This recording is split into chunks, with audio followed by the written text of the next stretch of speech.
There's an additional issue with pornography, which is not often discussed, which is that, remember, guys in particular, the brain is a learning prediction machine. And I'm not trying to say that all pornography is bad, but there are good data to support the idea that if your brain learns to be aroused by watching other people have sex, it is not necessarily going to carry over to the ability to get aroused when you're one-on-one with somebody else.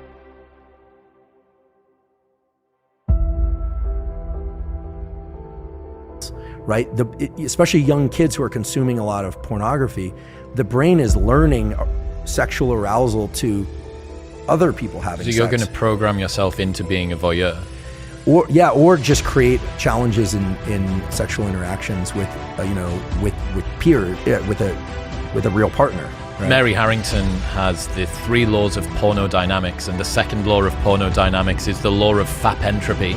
It says that whatever you start out wanking to will get progressively more intense over time. And I think that this is sort of speaking to that ever sort of escalating amount of the wildness that you need to watch in order to get an ever decreasing stimulus that comes back.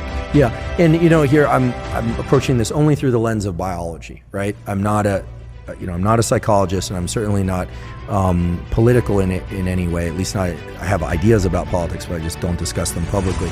But the idea here is that, I'm not saying pornography as a stimulus is bad or good. What I'm saying is in its availability and its extreme forms, it's a very potent stimulus, and very potent stimuli of any kind, extremely palatable food, extreme pornography, extreme experiences like bungee cord jumping, those set a threshold for dopamine release. And Anna will tell you that, and I'm sure she did, that the higher the dopamine peak, the bigger the drop afterwards. And it's not that you drop to baseline, you drop below baseline. So again, it's not, these things aren't good or bad, they just have to be controlled in a way, because when people are pursuing dopamine peaks over and over and over, and they aren't getting them, typically it's because they've been pursuing that activity far too often.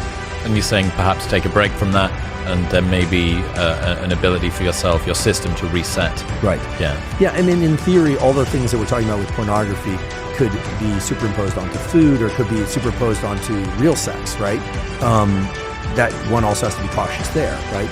But the cycling back and forth between dopamine and low dopamine states, dopamine fasting as it were, but maybe just low dopamine states, these are natural rhythms that existed in the nervous system. We have to remember what the dopaminergic system is there for. I'll say it again, I wasn't consulted at the design phase, but we know as a generic form of motivation and pursuit, you can imagine the human or the animal that's hungry or thirsty.